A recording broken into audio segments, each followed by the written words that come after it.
Yeah. What are we doing?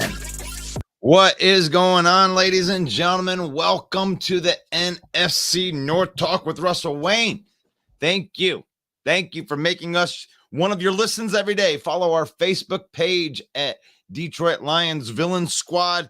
Please take the time to like this video. I mean, if you're liking what we are doing here, please share this video into your network so we can reach even more of the avid football fans that are out there each and every morning. Yes, football fans, only football fans. You may like basketball, you may like baseball or hockey, but we need not concern ourselves with these things. So keep it up, keep it simple. Family, football, in that order. Family is a great way to spend time with football. Football is a great time to spend time with family, and football is right around the corner. And that's what we are doing right here. So welcome. Good morning, Eric. Good morning, Dawn with a Go Pack Go. Sebastian says mostly upset and confused, actually. Let's see. Wow. All kinds of comments in here already. Thank you so much, ladies and gents. So I do have a couple things that I wanted to get to today. And there are a couple things. I did put that right there. I don't know what we really want to start with here. So I am going to go through here Sebastian says, good morning, NFC North.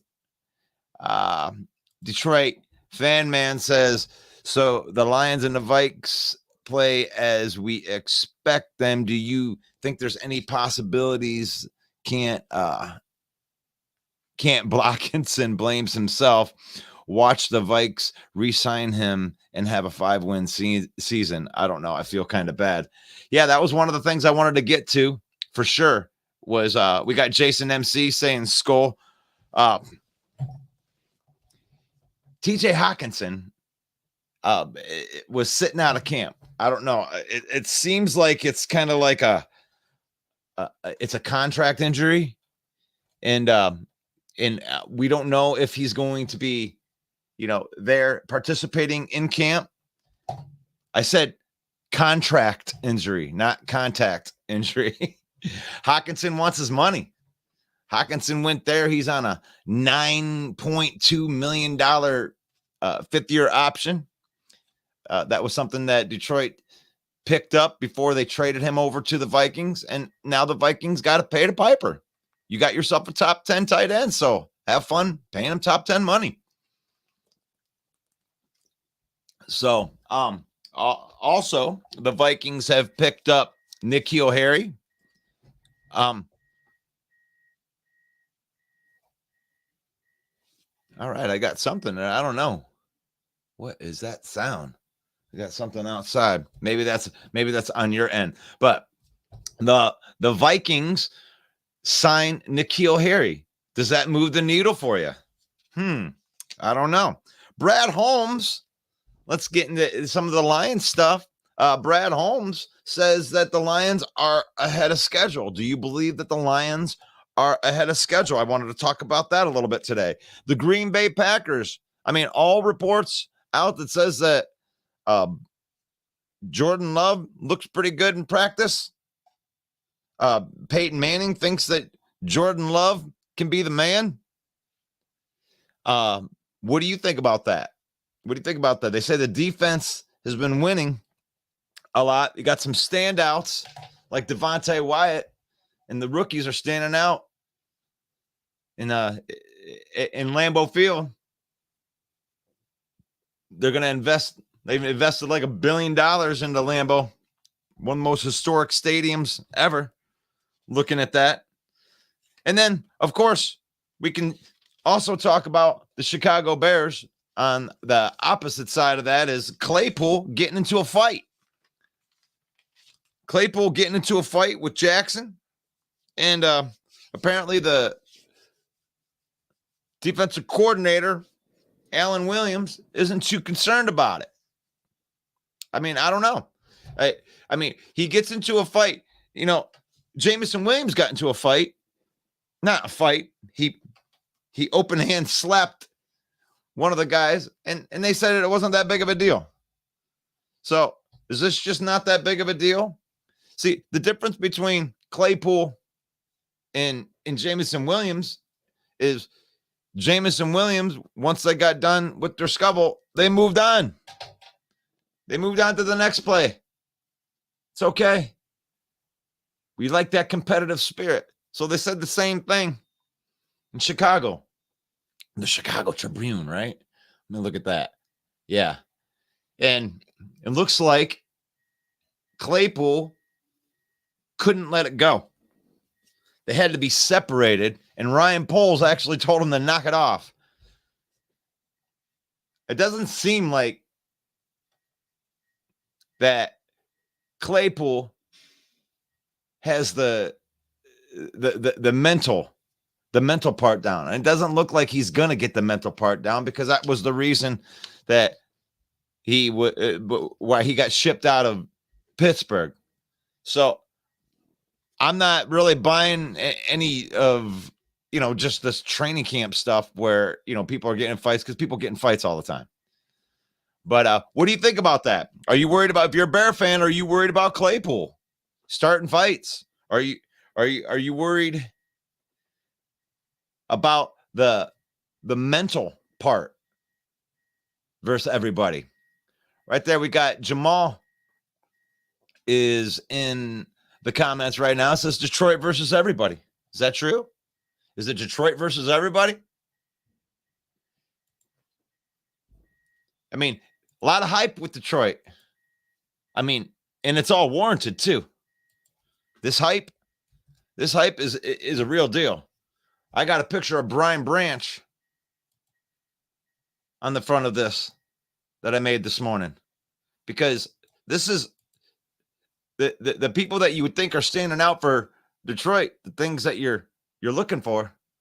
Now I got a picture of Brian Branch in there, because Brian Branch was not expected to do anything, but this kid, a second round pick, is looking more like a first round pick according to the Allen Park reports. Is this kid's balling? He wasn't supposed to be a starter, but this kid might force his way into the starting lineup. So we could talk about that too. Sebastian Cole says Detroit versus themselves. I can't argue with that. That's a good call. You like that? I don't like that, but it is. Hasn't it seemed like that? Hasn't it seemed like the Lions have had these type of teams before? Doesn't it seem like the Lions, every time they get some good hype, it's like Lucy. Lucy's like, all right, you're getting it set up. I'm going to set the ball right up for you. Oh, no. And there you are on your ass again. Detroit Lion fan, looking dumb. There I am. Got egg on my face. I've been there before. Oh, gosh. I don't know if I can put that one up there, Tim, but welcome to the program, Tim. I won't just read it. I won't read it out loud. In the Fudge Packers. Yeah. I guess that's a nice, clean way to say that. Adam Mack in the house. Lions Nation, what up? Woody in the house. He's in the bear down. I'm sure I'm going to get Woody in here before the end of the day talking about this Claypool stuff. We'll see. We'll see if we want to talk about that. Throw that in the comments there. We got a couple bear downs in here. What do you guys think about that? I mean, it seems like a non-issue. I read the article. I mean, the coach is coming out and backing up the guys. Alan Williams says, people are chippy. But the thing is like, doesn't it concern you that it kept going? Like, you guys are supposed to move on to the next thing. And they're jawing all the way out, even to the point where Ryan Poles has to tell them to shut up. So, I mean, I don't know if I'm a Bear fan, because I'm trying to live vicariously here. Let's see. Love it. Eric says, love it. Lets you know that there's competition in camp and you need that. And I agree with that. But how far is too far to where you're disrupting the practices on the side, especially in front of your fans if you're out? They're supposed to be chippy. Don't mind a couple punches thrown like that. But if it keeps going to where it disrupts the practice, and that's what it sounded like it did. It said that there was a concern in there to the point where Ryan Poles actually had to tell him, shut up too. So did Jackson and Claypool. And that's the thing. You want them to be chippy, but you don't want to have to calm down your guy every single time. Well, we just know that he's just going to be like that. No, get your crap together. What are you going to do in a game? Where you're guarding a guy that's just going blow for blow with you?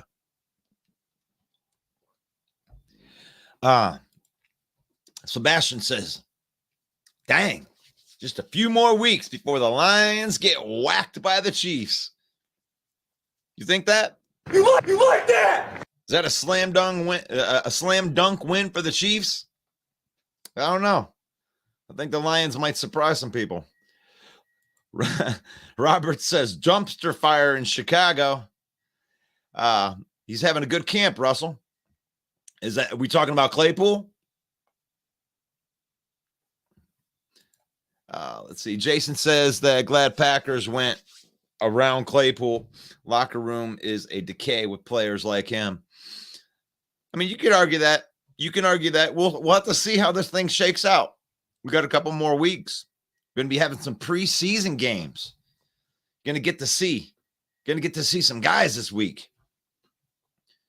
Who's your favorite down the roster guy that's on your team that you want to check out? Because you know who your starters are. A lot of those guys probably won't even be playing in the first couple weeks. You know, if they do, it's only a couple series. I want to see those second and third string guy. Let's see how this. What does that depth look like? What do you think your depth looks like? Viking fan, Bear fan. Claypool's a number 4 wide receiver. Who cares? I mean, I don't know if he's going to be 4 wide receiver. That might be a little bit of a stretch. Detroit versus themselves. Hello, friends. Not worried. Bear Down Mike said he's not worried. Finally seeing something from Claypool. He likes the chippiness. Start some fights. Just stop. It's just stopping in to say, go Lions. One pride. Got some Lions fans out there. I like that. You like that? I have to be objective up here. I have to try to look at these teams and I got to give you credit where credit is due and stuff. Oh man. You have to maintain balance. Yep. Justin squashed it all. He stepped in. Justin Fields, the leader of the Bear Nation, steps in and says, we got to squash this. We're done. Robert says, LOL. It's more likely that the Lions get smacked by the Chiefs, but who knows? Why would you say that, Robert? Just because it's like the past and the Lions? Like, the Lions got a lot better this week in this offseason. And the Chiefs didn't. I mean, this isn't the same Chiefs team that won the Super Bowl. They lost pieces. Oh, I got main event Mike is in the house. There he is. What's going on, main event Mike? What's up, guys? We've been on here for a minute. Biting kneecaps says, what's up, Russell? What's going on, Jamie B? No love for me, Jeremy? I see how it is. DJ Moore and Dexter. That's who Eric wants to see in his training camp. Right there. I mean, do you think they're going to show a lot of DJ Moore in training camp? Eric, I would like to know that. Dexter, definitely. That was Gerwin Dexter was one of my late round steals that I was hoping the Lions would get. I mean, you guys picked them in the second round, so we sure as hell weren't going up that high for an athlete. But we like Tyreek Stevenson too. Remember? We did. He was a very, very popular third round pick for us. It seemed like every time it would flip around in PFF that we'd always get Stevenson in the third round. You are literally drinking blue Kool-Aid, aren't you? No. Honolulu Kool-Aid? I wouldn't say that, but I do have a blue label and I'm covering up the fact that I'm drinking grape Kool-Aid because I like grape Kool-Aid better. But yeah, we'll see. Vikings have 4 first-round wide receivers. Oh my gosh, Jason! Wow, you have to be one of the biggest, great Homer Viking fans because you are obviously including N'Keal Harry, whom the Vikings just signed. I don't think he's commenting on their talent, though, Russ. I think he's just pointing out that all 4 were drafted in the first round. They sure were, but I'm sure because 2 of them are Justin Jefferson and Jordan Addison this year's. I'm sure he's looking at that as a positive, right? We'll see. We'll see what he says. Does that make you feel really good, Jason MC, to have 4 first-round wide receivers? You know, with the talent level of N'Keal Harry. I mean, is that a good signing to you? Do you like that signing? Is he even going to make your team? Let's see. How you doing, Mike? I'm so good. I had just gotten on here and I was looking through, and I always go through and do a little bit of morning research to try to find a couple topics in here to get us going until the viewers take over. And one of them was Brad Holmes coming out and admitting that we're ahead of schedule. How does that make you feel? Just like what we've always said, I feel vindicated. That's how that makes me feel, because right. I started to think that I'm a homer, thinking that maybe we're ahead of schedule. But when you hit late round draft picks and they make an impact on your team, not only the early rounds, but those late round draft picks making an impact on your team, that's how you get ahead of schedule. I mean, and it is, those late round draft picks end up becoming the depth on your team. And that's where the Lions are better than all the other teams in the NFC North right now. It's depth. There isn't even a close second place in depth. I mean, maybe Green Bay can say it on the defensive side of the ball, but when it comes to Lions on both sides of the ball, every position, all the way through down to the 53, past the 53 into the practice squad, there's not even a close second in depth. So, LMAO, you are underestimating what the Lions can do and what the Lions have to prove. Jason is in the comments fighting for our Detroit Lions. We love that. Robert says Super Bowl champs until they're not. You should know that. I don't know what you're really calling me out for. Robert had said earlier that we were going to get smoked by the Chiefs, and I just said I don't know about that. So, right, well, the spread has moved to 7 points from 6.5 to 7, meaning that more people are betting on the Lions. So Robert could be right because people are normally wrong. But my question for Robert is, smoked, so they're going to get beat by more than 7. So you should take Kansas City and give up the 7 if you're going to bet the game. Okay, I think it's going to be a close game. Lions nobody wants to play the Lions. I don't care if you're the Chiefs or who you are. They're too deep. They're too hungry. They're physical. They're going to be the meanest team in the league this year. Yep. And if the Lions come through and win, I mean, everybody in here, nobody's giving them a chance. And I think that's silly. You're like, I mean, this is the NFL for one. And I remember all these same people last year on Thanksgiving thinking that Josh Allen was going to punk us out.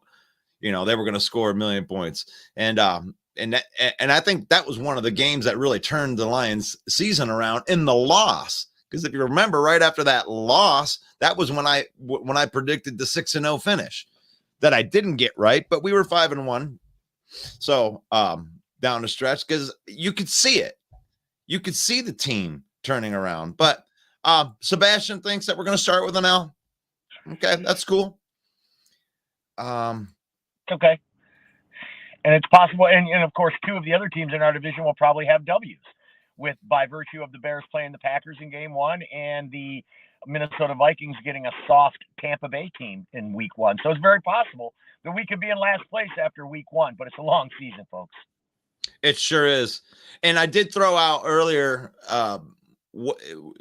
Bear fan, Viking fan, Packer fan, or Lion fan, who do you want to see in these preseason games? And don't say the starters. You're not going to see the starters. Like, I mean, I want to know about your depth guys, the guys that you're like, oh, I want to see this guy.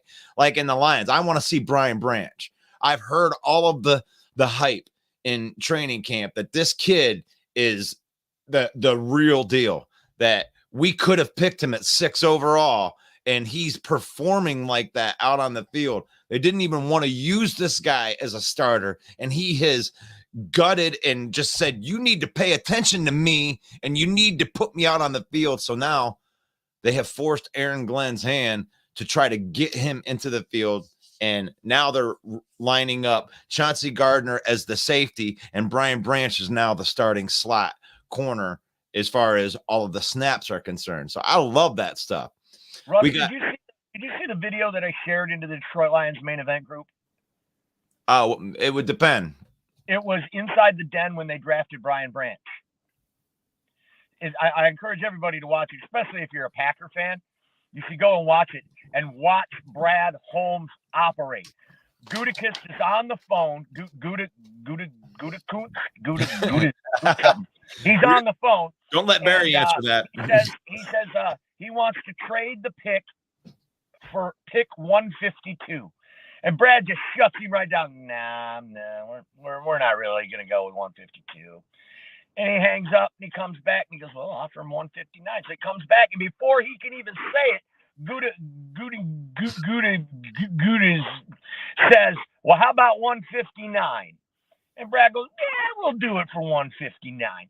So we got possibly the best safety in the draft, maybe one of the best defensive players in the draft. And we turned down an offer to trade 152 for him and dropped out 7 more slots and give him 159. Totally fleeced the Packers. I love the fact, and thank you to Quezzy for doing the TJ Hawkinson trade, because all that did was open up the door for trading inside the division. At the time, if you remember, everybody was just hooting about that. Oh my God, I can't believe they did that. And when they did that, now 4 more trades inside of divisions occurred in that 1-year span. So Brad Holmes throwing out the conventional wisdom, and he said in his interview that whole thinking was archaic. You know, if a team has something to offer us and it can make our team better, I don't care what division they're in. We're not worried about what other teams are doing. We're worried about what we're doing.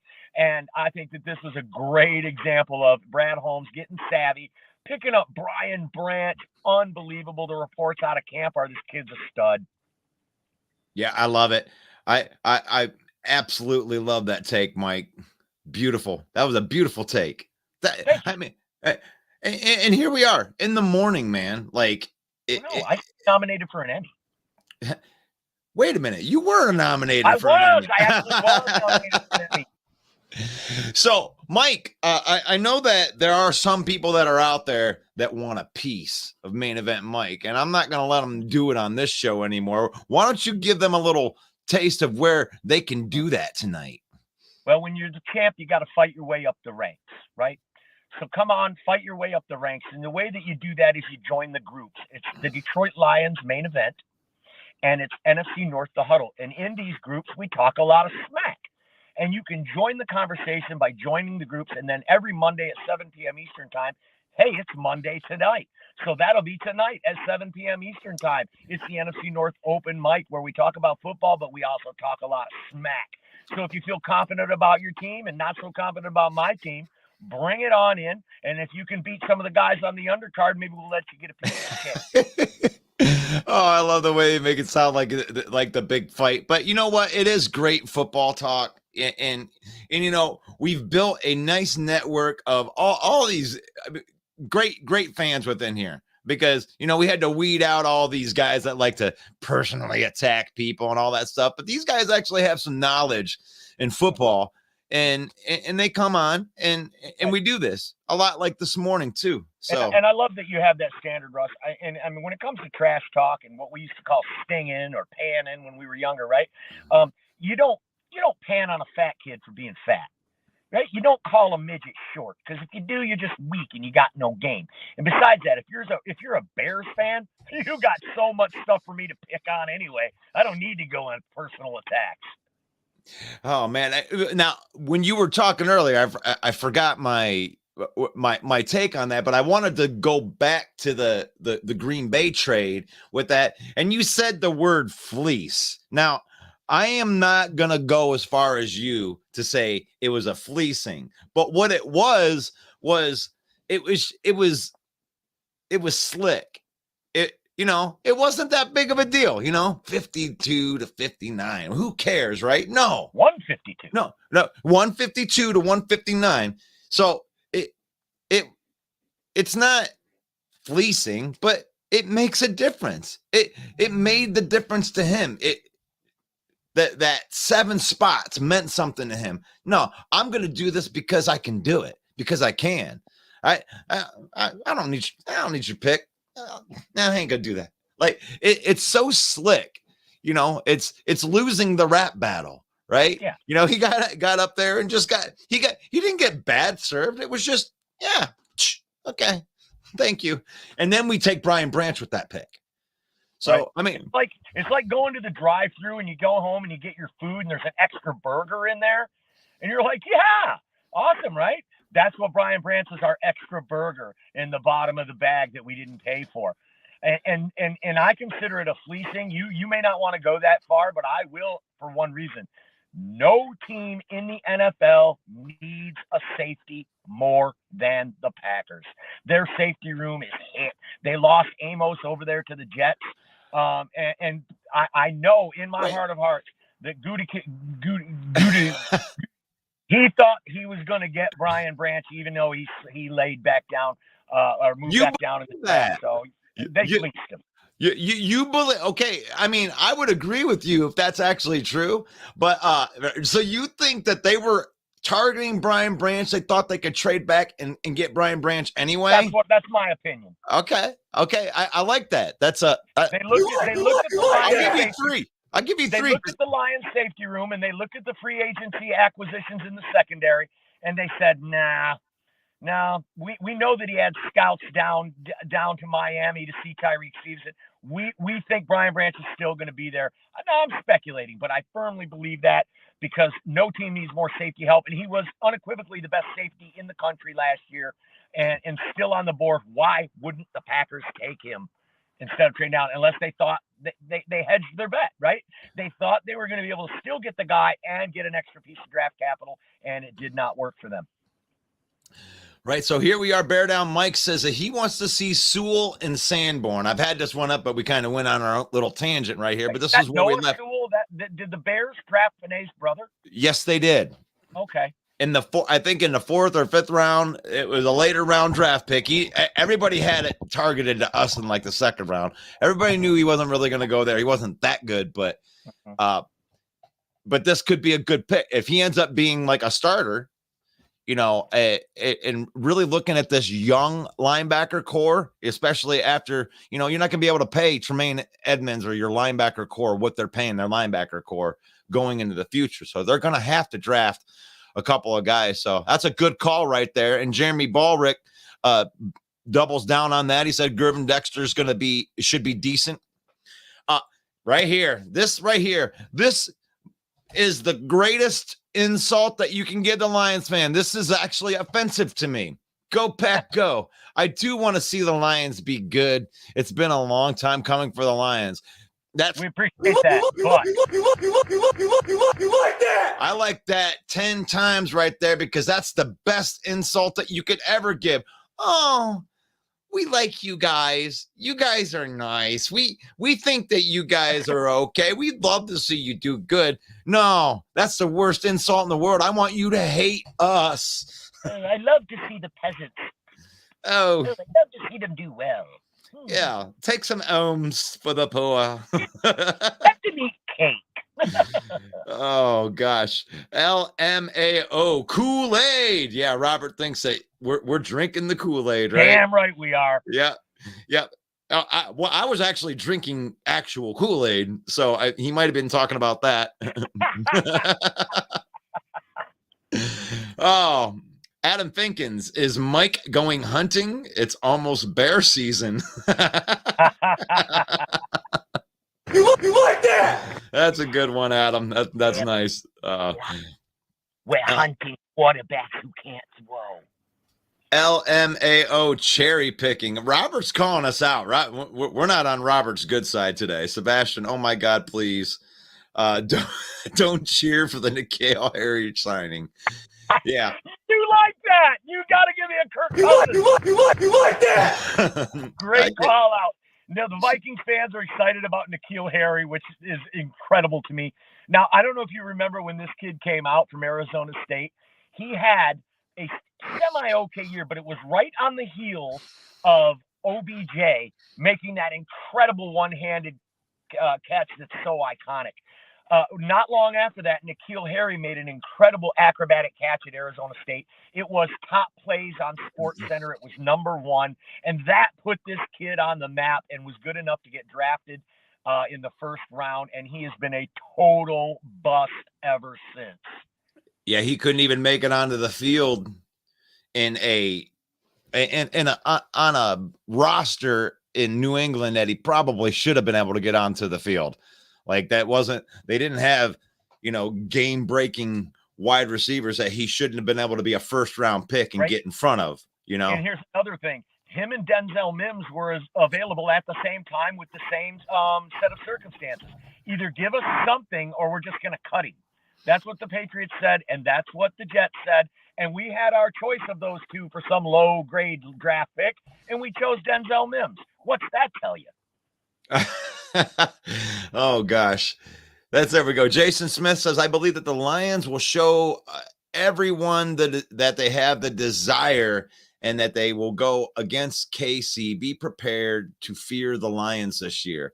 I mean, there are some, yeah. You like that? I mean, I don't want to get too overconfident with this, but like, if you're saying that the Lions are going to get clowned in that game, I just think you're wrong. I think that they can every bit just stand right in the middle of that fight and be in a fight with a good team. And if you think they're going to get killed, I'll take that bet. I'll take the 7 points. I'll take the 7 points all day in the Lions. Come and get some. Come and get some. Oh my God, please don't cheer for the okay. Okay, I'm trying to move to where I was right here. I thought that I bought my small game license, which means I have my bear license for this year, says Jeremy B. You like that? But I actually heard a rumor, Russ, that on the heels of the Washington Commanders thinking about a name change, that the Bears are actually considering a name change to the Raccoons because they get killed on the road. Because they get killed on the road. You like that? Oh my God, you're on fire. These Bear fans are going to want to come on tonight and get some of that Mike. Actually, you got called out by Woody right here. I'm glad to see that Mike is wearing Bear colors. Right? Yeah. You like that? You get 3 on that. That's good. I'm glad that you he will noticed. never see me wear green, Woody. Never see me wear. Oh my gosh. Let's see. Jason says that if anyone is due for a break this year, it's the Lions. It's been a long time. The Bears have been living in the past century for years in Minnesota. Well, Minnesota. Yeah. All right. Jason MC says that Addison is giving KJ a run at number 2. That's good. I mean, right. You definitely want to see your first round draft pick coming in and showing out because you lost Thielen. So you have to replace a very, very good wide receiver, regardless if you want to call him aging or whatever you want to call him. But if you didn't have Thielen last year, you wouldn't have beat the Lions in Minnesota. That's for damn sure. I really was expecting KJ to have a good year this year. I was planning on taking him in the late round in my fantasy draft coming up because he had his best career year last year. And now with Thielen gone, he had some really big catches last year, including a game winner against the Lions. Yep. So I really think this is KJ Osborne's chance and his time to step up and establish himself as maybe even a potential number 1 on another team somewhere when his contract expires. So KJ Osborne, and now when they draft Jordan Addison, that's got to send even more motivation to KJ Osborne to step it up this year, was my thinking. That with this kid coming up behind him, he's going to have to push his game even further. It's going to be, so they got a lot of weapons there, right, in Minnesota with TJ Hawkinson and JJ, Jordan Addison, and KJ Osborne. It's going to be a tough offense to stop, and that's going to be really hard to imagine them coming in last place. I mean, but the word in the campfire is that TJ Hawkinson has been sitting out with a really bad contract injury, and he and well, he hasn't been practicing, but he was seen on the sideline, and it doesn't look like he's really injured, but they're working on this contract. Do you think they get this contract done before the beginning of the season? No. I don't think so either. No. And in fact, the trade deadline is about midway through the season. I think they'll at least go 5 or 6 games in and see what this guy's doing before they really consider it. And with Kwesi, who knows? This guy gave a backup tight end the biggest contract in the league for a backup tight end, and he just signed Danielle Hunter for an extra $14 or $16 million for no reason. So, all conventional thinking is out the door when it comes to this guy. Yeah, and I don't think that you can get somebody outside of Minnesota to defend Kwesi. I mean, if you're looking at it, I mean, if you're in any of the other 31 fan bases, you're looking at it and you almost feel bad for where they're going to go in the future. And Booth, their cornerback that they drafted last year, was injured. They're not having the greatest camp in the world from what I'm reading through the Minnesota pipelines. And I'm not trolling here. I look at the actual demeanor. I bring up all the Googles right here, and I look at what all the top news is for all of the teams. And it looks like there is a lot of criticism in the Vikings category. And as far as the Lions stuff goes, it's all positive stuff. I mean, we're looking at good 53-man risers. A bunch of the guys that they drafted are moving up the depth chart. It looks good. And that's no homer. I'm just reading what I'm reading. Well, that's from the national media. Of course, Sirius XM Radio, the Channel 88 Sports Channel, they do training camp tours of all the teams. And coming out of their camp from the Detroit Lions, they had nothing but praise. Pat Kerwin, who's a longtime executive and coach and things in the NFL, 35 years he's predicting the Lions to win the division for the first time in his entire career. So, yeah, definitely all signs pointing up for the Lions, even in the national media.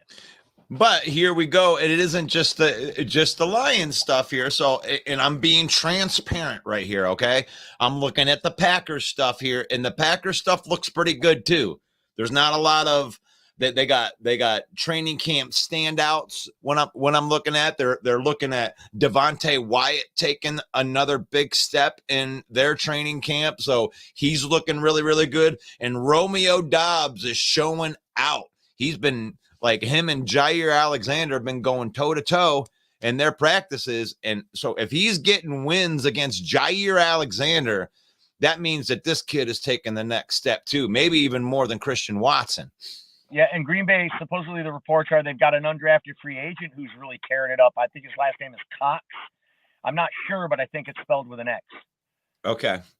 So don't want to get beat up. No. And that's good though. I mean, if you're looking at positive now, and in Chicago, it's a mixed bag. I mean, there is good. They're saying that Justin Fields and the DJ Moore connection seems to be a real connection. It seems like that DJ Moore is going to be offering up a lot of value to Justin Fields. So what do you think about that? Yeah, I mean, he finally gets a number one. The guy's had 1,000-yard season every year for the last 5 years, and he's had subpar quarterback play every one of those years. In fact, 4 different quarterbacks in those 5 years. So definitely a good landing spot for DJ Moore, a great signing for the Bears. They're maybe the best offseason acquisition all year. I would even put that ahead of the C.J. Gardner-Johnson signing by the Lions. No team needed a number one receiver more than the Bears. And it's not like they went in and took, Quentin Johnson or something in the draft who's not been proven at the pro level. DJ Moore is a legit number one receiver. And that's going to bode very well for Justin Fields. He's already a dangerous athlete. And DJ Moore's proven he doesn't need a tight window for him to make catches. So this is going to be really good for Justin Fields and for Bear fans. I think they double their win total from last year. Yeah, for sure. And you know me, I've been on record to really liking that DJ Moore thing. And to correct you, even though it's not by much, he didn't have 1,000 yards last year. It was in the 900s though. I mean, you're right. But the thing is, it's like it's close enough. Like anybody that's not knocking it, the Lions been able to stop the run at all in Carolina. Yeah, exactly. They were running the football a lot more in that.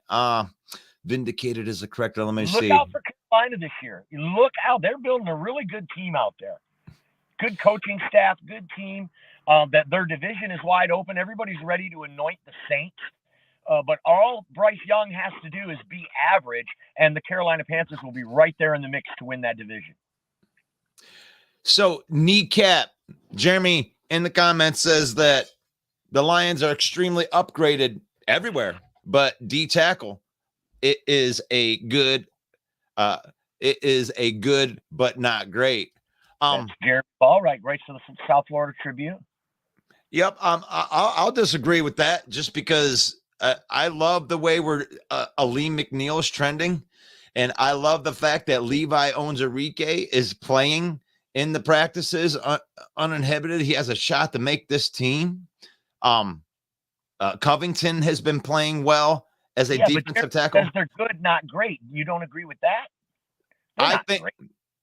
No, well, I believe that the Josh Paschal and Aleem McNeil are going to make this defensive line great in the middle. Like, these guys are going to take the next step. Aleem McNeil is going to be a top 10 defensive tackle this year. Whoa. So, yes, he made a transformation. You could already see it last year. He had 11 pressures in that New York Giants game when they switched him over to that 3 technique. It is night and day difference. They put him in the entire offseason in the attack mode, doing yoga, working on his bend. They said he's unrecognizable in camp. And these are the things that people aren't talking about on the outside that you guys are just going to have to find out. Nothing against KC, but this is a showcase game. Jason, I think that has a little more confidence. I think that's a deep take and a good take. It's a showcase game for the Lions to show what all these off-season acquisitions, building on 8 out of 10 down the stretch last year, and they're going to come out and show out. I agree with that. All right, so we have the Jeremy's Padawan. Will is in there saying, "Hey, Mike, Russell, and Jeremy." Hey, Will. But just to be clear, Jeremy's actually not on the show. But hello. Not yet. He might jump on here when you jump off. But Jason says any given Sunday. Yeah, I mean that we have that, and was kind of like my point from earlier too, is because if you just think we're going to get smoked out of that game, okay.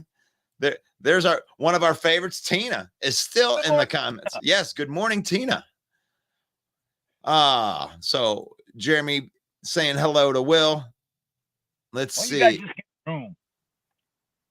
Okay, LOL. You guys think the rest of the division isn't wanting to go? I'm not sure what he means by that. What do you think he means by that? I don't know. I think they are wanting to go to the basement. Steve says that Lions will give the Chiefs a challenge. This is a home field may make a difference. I predict a close game, 3-point win or a 3-point loss. There you go. So, Steve, if you really believe that, run to you don't have to run anywhere. Actually, you can make a bet right in your hotel room, just like Jameson Williams did. And you can place that bet, and you would be the winner if you did that. Woody says Sewell and Stevenson. I like that in training camp. Those are 2 popular ones right there. Yeah, Stevenson, he's long. He's tall. He's fast. He played at the U. So I think that was a really good late round pick for the Bears. And the secondary was already the strength of their defense, and now they're linebackers. So their back 7 is solid. Okay, I'm looking through here. We got a bunch now with the addition of Yannick Ngakoue, that's improving their pass rush too. So the Bears are on the rise. That's why we have them predicted to finish 3rd in the division.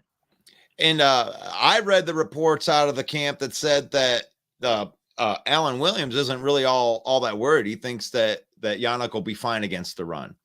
And that remains to be seen in his career yet. So maybe they can fix that there, but they don't seem too worried about that. Will says that he wants to see Sam Laporta. Yeah. Jason says that he wants to see Brian Branch. And Will also says that he wants to see Jahmyr Gibbs. Yes, this is a beautiful thing. The Carolina Panthers, and Will just jumps on. Yep. Yeah, I love it. And I can't wait to see those guys, because we don't really talk about the other teams in the division are all talking about their rookies and how they're going to be the next biggest and best thing. We're not doing that as much. We feel like we're homers if we talk about our rookies at this point in time, because it's all of our other players that are leveling up, like the Aleems, like Josh Paschal, like Romeo Okwara, like Charles Harris. These guys that you guys are going to have to worry about, that are going to step up and be depth on this team. But Jahmyr Gibbs, I'm telling you, man, they say this guy looks so fast that he's catching the ball. I mean, it seems like he's kind of a liability in pass blocking, but we got David Montgomery for that. David Montgomery is one of the best pass blockers from the running back position in the league. So I don't know if we're going to want to keep Gibbs. You go out on a limb here a little while ago and say that Jahmyr Gibbs will be offensive rookie of the year. I think that that's because of opportunity just as much as skill. I mean, when you mention opportunity, Bijan Robinson's going to be slated already as the starter in Atlanta, and they're the most run-heavy team in the league. So Bijan Robinson's going to have definitely an opportunity to seize that with 20 to 25 touches per game as a rookie running back, and he's got an incredible game about him, right? He's got an incredible skill set. So it's going to be hard for any other offensive rookie to overcome so much opportunity that Bijan's going to have. But I think Jahmyr Gibbs definitely has a shot.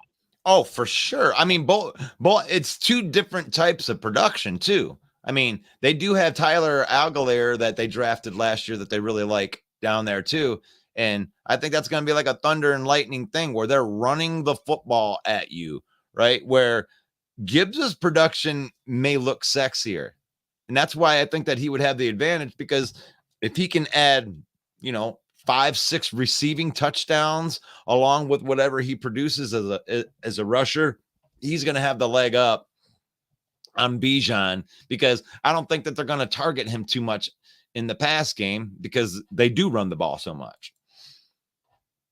So Antoine, I love this is what I love Jeremy B for, because he loves to see the underground gems right here. Antoine Green, 7th round draft pick. Starling Thomas the 5th, undrafted free agent. Kobe Sorsdahl, 5th round pick that's been repping with the 1s and the 2s at right guard.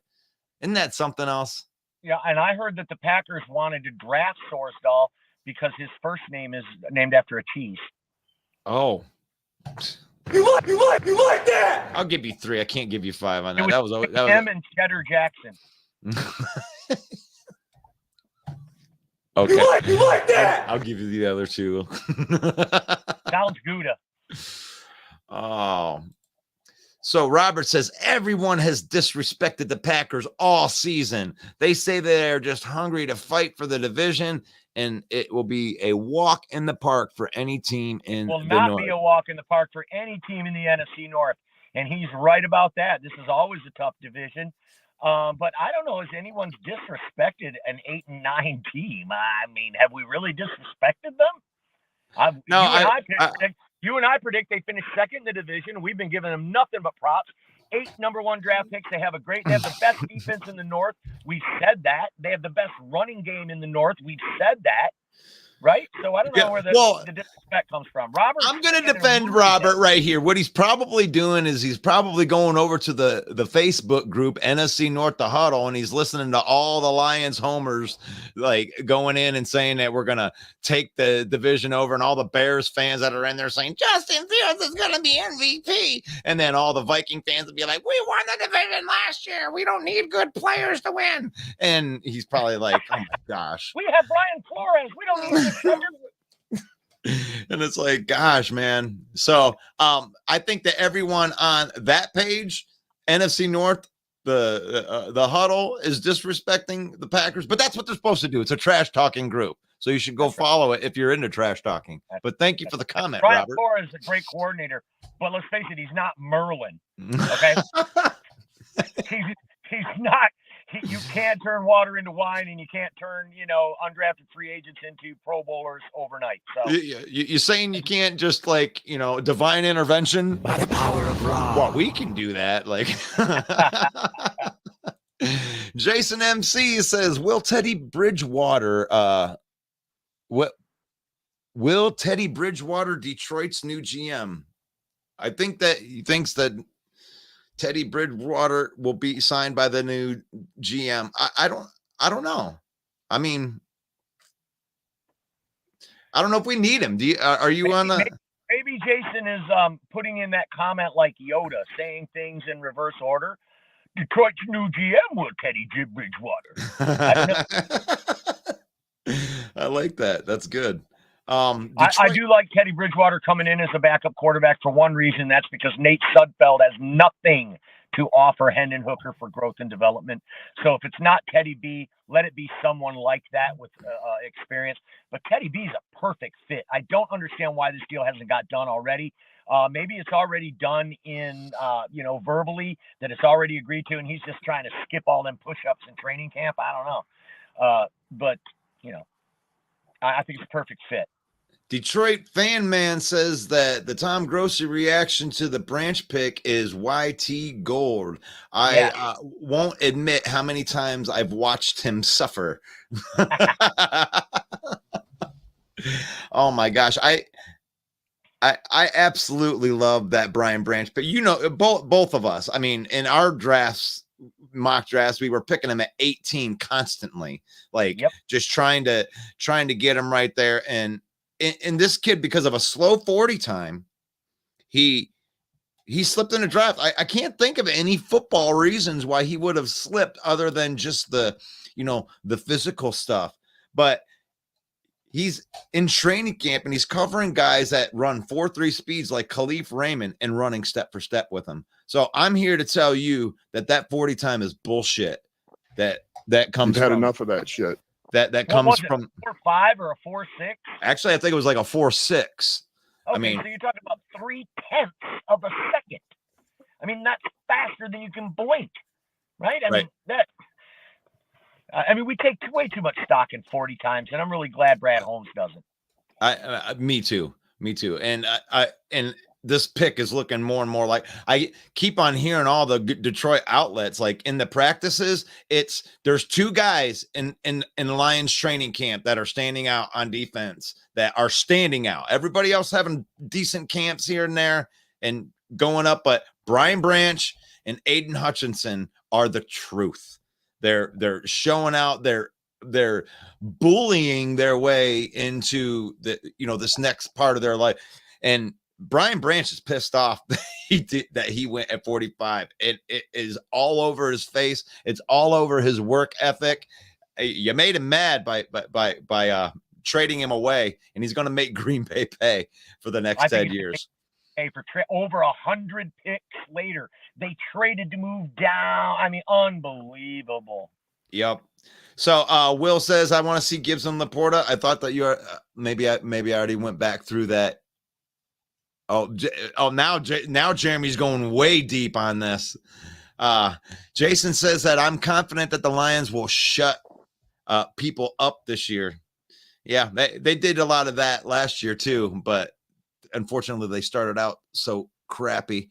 UDFA defensive end Zach Morton was waived yesterday. It was kind of excited to see what he could bring as an all-MAC conference DN, but we waived him.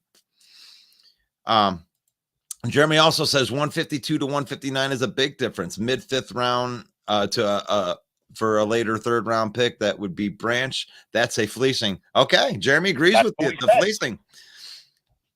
I mean, anytime that you can get a little bit of extra picks, it's like that. We do it in fantasy football because with some of our keeper leagues, where we can trade our draft picks like that. All those little spots. We like to do the little pick swaps and stuff like that. And 7 picks. 7 picks when you're waiting for the 7 picks is a long time. Gosh, man, that's 6 guys that I gotta wait. Packers had Branch on the board. Yes. Gudapis has failed. You like that? Gudapis. That's a new one, isn't it? Is that a brand new one? Gootspiss. Pull that crystal ball out and show me that. It's just your opinion. We use Russ's head, not a crystal ball, just for your information. Do you see the number 8 on there yet? Oh, your future is quite hairy. No, my future is not quite hairy. That's the K-ball. Oh, you guys are a bunch of pussycats. You know what's funny is, like, we sit here on this show as Lions fans and we give the Packers their due. We give them some attaboys. We tell them how good they are, and we get accused for being homers just because, our team did some stuff too that was good. Well, Robert, it's okay he actually wrote, "You guts are a bunch of pussycats," so I can't even take that seriously. But that's like frustrating typing. I can't. No spell check, no nothing. He got to get it in there. I think Laporta is going to be a beast. Brent says that all teams put their pants on the same way. That's one leg at a time, right? Are we going there? The WNBA does not. Cheering for N'Keal Harry is like cheering for third place in a 3-man race. You like that? Well, I came in third. I did. I get that. It's like the participation trophy. I was in a boxing match, but I came in second. Broderick Martin. That is your favorite guy, Russell. Oh my gosh. It made me happy. Brent, love you, man. Thank you for putting this one up because I love talking about Broderick Martin. This was one of those dudes that, because we didn't take Jalen Carter at pick 8 and Brad's so dumb, it's like this was the guy that they wanted. If you watch Inside the Den, you can see how Brad was trying to trade back into the third round, all the way from pick 70, all the way up until he actually did get to make the trade at what I think it was 98 or something like that. And this guy has already came out. They thought he was going to be a developmental piece, but he's already worked his way up, and he is going to be playing with the first team, I believe, week 1. And he had the longest arms in the draft, and they thought that if they could teach him how to strike guys, that it was going to make it really, really hard. This is the reason why I think that Aleem McNeil is going to be a top 10 defensive tackle, because Broderick Martin can punch the guard and the safety before they can touch him. And Frank Ragnow is one of the best centers in the league, and he's having a hard time with this kid in training camp. So I wouldn't expect that to be good for you. Is he 6'5" or 6'4"? He's 6'4", 330 pounds. Jeez, what a tank. This guy could be the gem. This could be the guy, right? This could be the guy who turns that D-line from good to great, as Jeremy alluded to, right? I mean, and pushing from behind Aleem McNeil. He's depth behind Aleem McNeil at this point. So, I mean, that could also drive Aleem McNeil to have a better season, having this kid pushing behind him. He's not going to be pushing behind him. He's going to be pushing beside him. Where, the reason that they drafted a pure nose is because they thought that that's what they were going to be getting in Aleem McNeil. Aleem McNeil is a 3-technique type of person that will rush the passer. So they put Aleem McNeil into his position of strength. Now, Broderick Martin is a true nose tackle where he, like we just said, 6'4", 330 pounds of FU. Like, get out of here. There's nothing you're going to be doing about that. So they will have these guys out there at the same time. He will be flipping with Isaiah Buggs, is who Broderick Martin is going to be competing for the starting job with. Pascal. I'm not even sure Isaiah Buggs is going to start, or either one of those guys will start. I mean, we have a lot of depth on that D-line. You got Aiden Hutchinson on one end, right? You got Josh Pascal on the other end. On passing downs, Pascal will move in, and they'll bring in James Houston. And then you've got Aleem McNeil in the middle. There's your 4-man front. So yep. I don't even see where these with guys, a rotation of Buggs or B. Martin get to start. So they were out there. I did read something where the Lions, where their first and second team defensive lines, you can't tell the difference. Like, they are both fierce. They're both, it's FU. Like, both 4-man fronts will get to you. Doesn't matter which ones are out there. It could be Pascal. It could be Romeo. It could be Charles. It could be any one of those guys are high level pass rushers, and you're going to have to deal with all of them. You're not going to get any rest. Lions are on the endangered species list. Sure. The Lions also sleep for 18 hours a day, which is, or maybe it's 18 years, whatever, however long. But when they wake up, they devour everything in their path. And that looks like that's what they're going to do. It doesn't look like, there's no answer. You don't have any answer for these guys that I just said. There's no answers in the NFC North. There's not an NFC North offensive line that can stop these guys. Lions may be on the endangered list, but Vikings are extinct. And Packers are fictional. So, Oh, God, that's good. That's good. You like that? You've gotten a whole bunch of those. Yeah, let me sign off. I got to jump off, Russ. Football Talk with Russell Wayne is the highlight of my day every day. Let me tell you, I appreciate you, brother. I appreciate you too. Why don't you plug tonight and see if you can't get somebody get that smoke tonight. NFC North open mic, 7 p.m. Eastern time every Monday night. I am your host. Russell Wayne is the producer, and we bring in all four fan bases to talk smack to each other. So bring your thick skin and join the conversation. NFC North open mic, 7 p.m. Eastern. And don't forget, on August 17th, it is the return of the Main Event podcast. All Detroit Lions content for a full hour. Just Russ and I chopping it up about the Lions. You can get that anywhere where podcasts are found, and that will be August 17th, the first installment of the new season of the Main Event podcast. I'm Main Event Mike. God bless you all. Take it easy, Main Event Mike, and we're going to see you a little bit later on tonight, and I like that. Mike hosts a better show than I do, so I like it because we get to hear all of the other fan bases come in a little bit more, and I'm going to invite a little bit of that. We'll give you a little bit of taste of what that is as I throw the link into the comments. And if you guys want to come on and have a conversation with me, I'm here for a little bit, and I would love to talk about that. And we have so many good comments in the comments section. I can't even keep up with you guys because I noticed that some of these are comments from a little bit earlier, and we talk about practice. We talk about practice. Let's see. Wow, that was a W take. Vikings will have a top 5 offense, and they will at least have at least an average offense, and they will win 13 games again. See, that's optimistic. I don't mind a Viking fan being out there. I don't have to believe it. You ain't going to convince me. You lose all of those people. The Lions have a little bit more provenness, and I can't even believe I would be able to say that. But when you're changing your team around like you've changed your team, you just expect these guys just to come in and get chemistry. So, it's all Howdy. good. What's up, Jeremy B? Getting ready to stream this to my fans.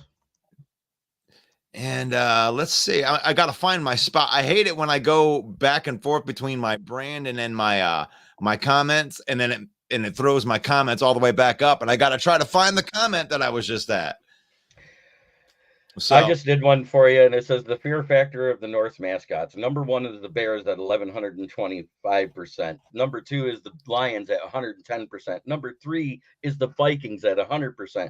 Number 4 is the Packers at negative 250%. All right, we got some people in it. We actually got a full boat. Holy crap! We got everybody but Minnesota. Oh no, Minnesota! No, Minnesota is definitely represented in the comments right now. We got a couple. No, I mean on the show. I want to clear this. I want to clear this up right away. Non-NFC North, but that's what the guy wanted. Justin Houston just signed with Carolina for a year, so don't argue with me. Whoever's arguing with me in the comments, he signed with Carolina for a year. Signed last night.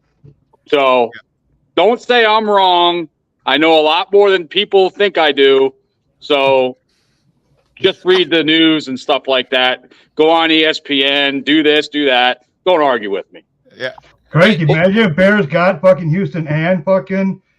Man, was I pissed. Man. When I heard that, we're in trouble. We're in trouble. Well, I don't think you're just going to have to depend on younger players. I wanted to talk to you about the Claypool thing because the Lions just went through something like this with Jamison Williams. What is your thoughts on this fight that he had with Eddie Jackson? Well, Claypool needed to show something. And when you have Eddie Jackson saying he's going to be the best safety in the North, a lot of heads are bumping. So what was interesting to me is that Ryan Poles broke that up. Yeah. That was interesting. It's like you never see GMs on the field like that unless you're Jerry Jones or whatever. But that was interesting. But, hey, listen, we're seeing a lot of scruffles in training camp already, but, it stops there and stuff like that. The next day is a new day. We'll see how it goes. But I'm glad that Claypool is showing some – because he needed to. You're not worried about it at all. No. Okay. Not at all. And I want the Bear fans that are out there. If you are a Bear fan, throw that in the comments. If you have already, then and I must have missed it because I was trying to get back to the now comments because I get behind because I try to read everybody's comments, but sometimes they start coming in a little bit faster than we're ready for, and it is what it is. But are you worried about that as a Bear fan? Are you? Not at all. I mean, like I said, I played football all my life, and I seen people getting scruffles, scuffs and stuff like that. Coach breaks it up, then it hit harder the next round. But right. I'm just glad that Claypool is showing some, like I said, not animosity, but some fire because the way he played last year. But I'm not worried about it. These guys, they're going to be they make up. They're a team, team meetings and stuff like that. They're going to clear it out of their head. Now, if it happens again, then I'd be worried. But it's just like this week, there's going to be a lot of them because a lot of teams are scrimmaging against other teams. So there's going to be a lot of scraps coming out this week. So yeah. I'm not worried. The first Rashni says that what is understood doesn't need to be discussed. Well, nothing is understood because I don't know if anybody understands anything on this program, and we discuss everything. We don't. And besides, we leave no stones unturned.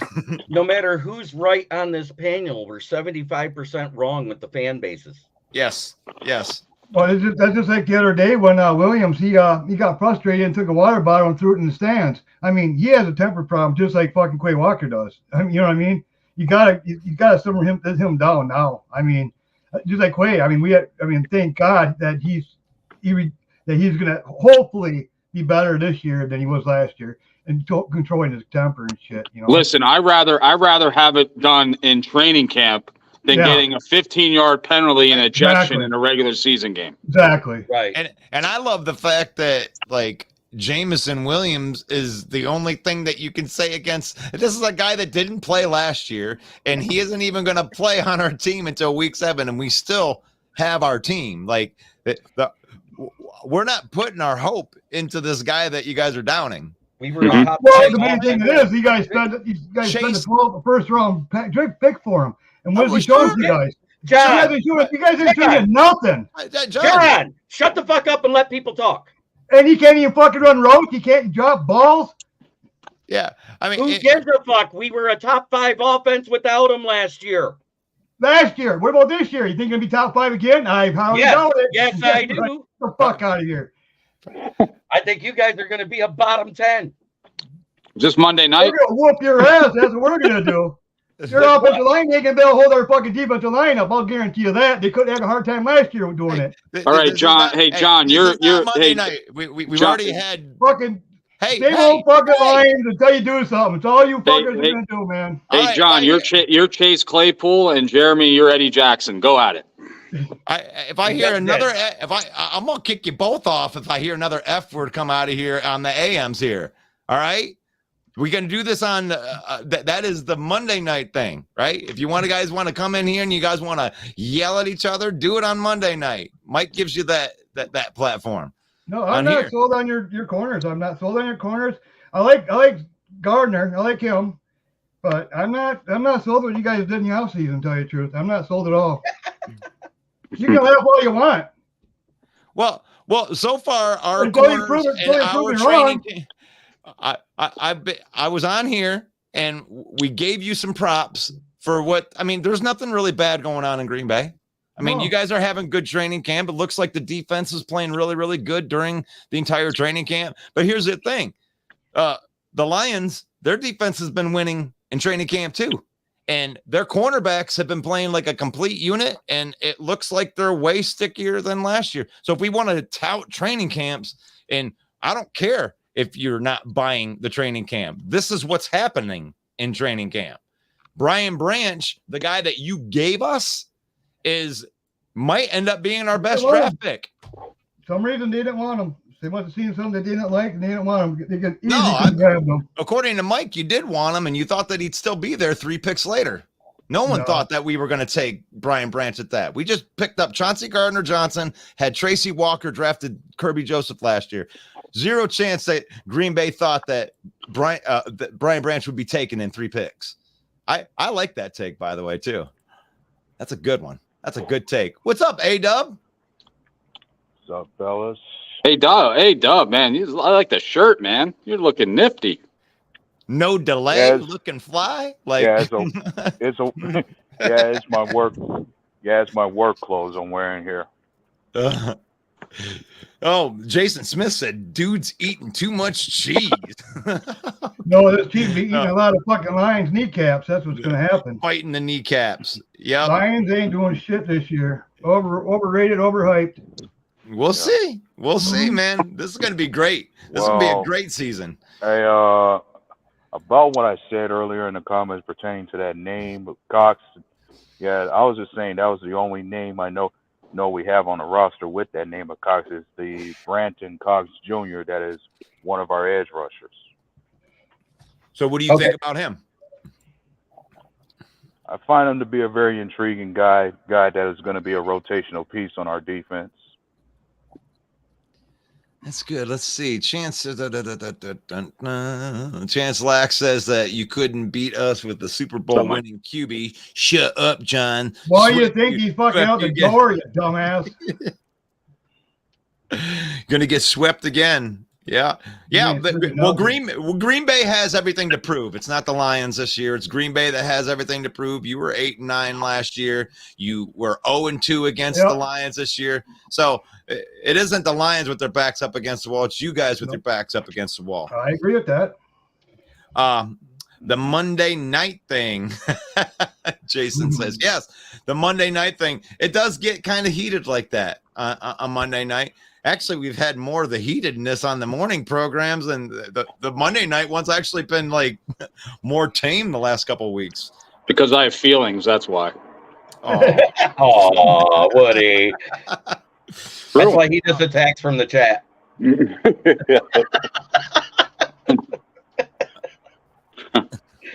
Green Bay is trash and always will be. Oh my gosh. I won't say they're trash. How many Super Bowls you got? How many playoffs have you won? Okay. Overrated. If you're talking playoffs, that's a difference because the Lions do have 4 world championships. You do. So don't go there. Mm-hmm. You got to. If you're going to count, if you guys are going to count your world championships from before the Super Bowl area, you have to count the Lions. Yeah, you guys got 4. We got 13. Bears got 9, and Vikings got 0. Well, they try to count 1, but they got the 1 from the shortened season. I will give them that. That's their 1. From But it wasn't a 1969. Super Bowl. It wasn't a Super Bowl in the Super Bowl era.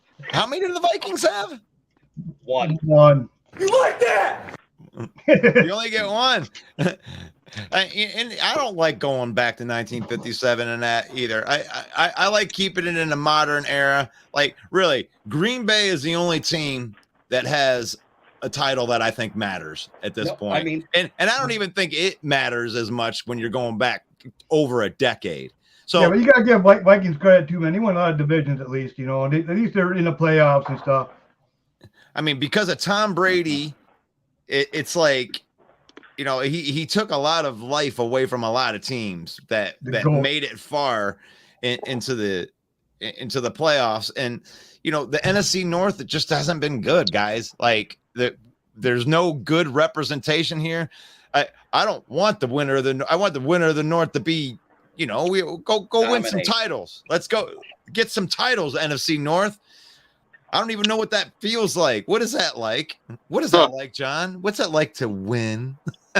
Oh, it's awesome. A-Dub, what's it like to win? Even getting to the Super Bowl, even losing. It's a special feeling for anybody. I can say that. Yeah, it was a special feeling when Devin Hester ran that kickoff in the 06 back. That was very special, but That was the last time you had the lead. Absolutely. And then when the Eagles paid Cody Parkey to double doink it, then that's really pissed me off. Man, so let's go into some of these things. So we don't even have any Vikings in. We can't even make fun of this N'Keal Harry signing. What do you think about that N'Keal Harry signing? Is that moving the needle? Now they have 4 first-round picks, Jeremy B. Yeah, cheering for N'Keal Harry as a signing is like cheering for the third place in a 3-man race. He's so bad that he's been cut from 2 teams in the past year. Now, do you think that that he may just get left right off the roster? I mean, do you think he might miss the roster? If he makes the roster, Quezzy should be fired on the spot. Well, I think he's done enough to get fired on the spot. Maybe they're looking for him as a kick returner or something. I don't know. No, not him. Too big. He's too big. He's not fast. He's a contested catch guy that only catches 40% of his contested catch balls. At least with Mims, even though he had drop issues in contested catch situations, he caught 60% of them. He's hurt right now, ain't he? He was just sat out for a day. That's all it was. It wasn't an injury. He was stinger. Sat out. What about Williams? I know he was hurt too, but was that the same thing? Same thing. It was a rest day. It was just a little stinger, and they'd rather be careful. All these guys that are injury prone, you're better if they get a little stinger to let them sit a day than put them out there to get seriously hurt with something later on. Understandable. You know something, John? I put something out on our page a couple days ago about the media being hard on Jameson Williams, and the problem isn't I don't have any problem with anybody going after him for the stuff that he's done. I mean he's done the stuff; it should be out there. But the problem I have is it's like you would think if you're from outside the organization that the only thing that Williams has done is got into a fight, gambled, and then dropped some passes. And you would think that's it. They don't promote the fact that he cooked Chauncey Gardner-Johnson and he had 3 great routes, had 2 good practices right in a row, and was able to do some things against the defense. But we don't talk about that. For me, the main thing before you guys even drafted him, when we were looking at receivers, I didn't want him because I thought he was one-hit wonder. He went there, he only had 1 good year, and he had drop. I know he had drop issues there too. And I went research on the receivers. I didn't want him. And then when you guys picked him up and he was injured, and I was like, okay, we'll see how he pans out. And then he's been proving me right that so far that he is turning into a bust. But you gotta give him time yet. He could turn it around yet, and. Okay. But as of right now, I see him as a bust. Well, I believe in him so much that I bought tickets to go see the Baltimore Ravens game. My son and I are going to drive all the way to Baltimore so we can see the debut of Jameson Williams. I thought you were going to see about his jersey. No, well, I'm not. I mean, and if he does what I think he can do in that game, I think that I will buy his jersey because the thing is that the talent's undeniable. Like, you go out there and you watch his routes and you're not scared of those routes. He has a couple of routes that they showed him doing that nobody on earth could guard. Nobody. He'll get separation. His post and his fly route. There's a guy we picked up, a receiver called Heath. That guy, a route runner. Holy shit, that guy can run some routes, man. I was watching a thing on him. It's like, man, I hope he makes our fucking team, man. Main event Mike just gave you a message. He goes, "It's pudding day at the home, John. Thorne needs to jump off, get his pudding." If you don't eat your meat, you can't have any pudding. Oh man. So let's see. Devontae Wyatt. So since we have a couple Packer fans on here, I read this article about these 5 guys that are in the tramp, and I really wanted to talk about these young guys. And you got Devontae Wyatt, Romeo Doubs, and Luke Musgrave was one of the names that were on that list. Your young players stepping out in camp, doing well against a defense that's pretty much won every series. So what do you think about that, having some good young players like that? What do you think of Luke Musgrave? We'll start at the A-Dub. Yeah, Luke Musgrave was one of those guys I had pegged as far as somebody I wanted Green Bay to pick up, as far as someone who could shore up the tight end position and be like what Robert Tonyan was to us before he left, except better. And given what he has shown us before, I'm kind of glad we have him. Right on. What do you think, Dorn? What do you know about Luke Musgrave? Musgrave, well, for a tight end, for his size, he's quick, he's fast, and I think he's gonna exploit that middle pretty good. And then we got Kraft. He's more of a blocking tight end more. I think put those two out there, it's gonna be nice. It's gonna be fucking a good change. We've been having bad luck with getting fucking tight ends lately. I mean, well, Kraft isn't really. I didn't read anything about Kraft doing anything, but Musgrave was stepping out, and they said that Jordan Reed was actually repping with the first team already ahead of your boy Torres. Right? Is that Torre? Is that right? Torre. Yeah. That was one of your last year's picks. So he was a 7th round pick last year. He's been running it. Wick's been running with the ones, and I think Keith is going to start running with the ones. They're gonna kind of see. We got a lot of preseason yet. We'll see. They'll kind of figure out who do you like, in the middle. But Reed, he's awesome, man, in the middle. Well, I really liked the Romeo Doubs pick last year. Like, I thought that in the 4th round, it was great. I actually think that he's a better wide receiver than Christian Watson as far as being able to run routes and the extra things that he can do. He may not be able to run out of the gym like Christian Watson, but as far as a solid wide receiver, I mean, you could see it last year. And if he's in camp right now and he's going one-on-one with, Jair Alexander and holding his own, that's got to make you feel pretty good. What do you think about the Green Bay skill positions, Jeremy Ballrick? Well, I'm going to go and I'm going to say something that we heard Dan Campbell and Aaron Glenn talk about. In order to have versatility on your team, these UDFAs and the late round picks have to run with your 1s and 2s so that way, if someone does go down, you have someone to plug back into the system. And if anybody says that doesn't make sense, they don't know football. Well, Jeremy P calling it out. What do you think, Woody? I think I'd be more scared of Green Bay's defense because they're getting their players back. The only thing that concerns me about their wide receiver crew is that I think Christian Watson's got to go across the middle instead of going long all the time. But Dobbs, looking good in training camp, so we'll see. But I'd be more scared about Green Bay's defense getting all their players back.